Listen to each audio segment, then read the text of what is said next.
তোমাকে চিঠি লিখব বলে তন্ন তন্ন করে নীলক্ষেত নিউ মার্কেট ঘুরে 181 রঙের পাতার একটা রাইটিং প্যাড কিনেছিলাম লেখার জন্য, একটা ফাউন্টেন পেন আর 1-2 হাত নীল কালি।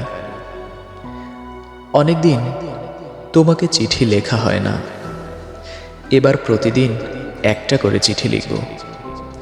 রাত জেগে চিঠি লিখছি, প্রায় প্রতি রাতে লিখছি। চিঠিগুলো পুরে রাখছি নীল খামে।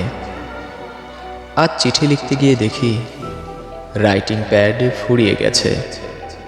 100টা চিঠি নীল খামে বন্দি হয়ে পড়ে আছে আমার ড্রয়ারে, একটাও পোস্ট করা হয়নি।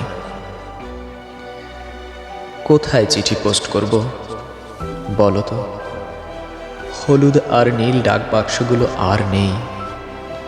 আমি ভুলেই গিয়েছিলাম আকাশের কোনো ঠিকানা নেই, সাগরের কোনো সীমানা নেই, পাহাড়ের কোনো পোস্টাল অ্যাড্রেস নেই।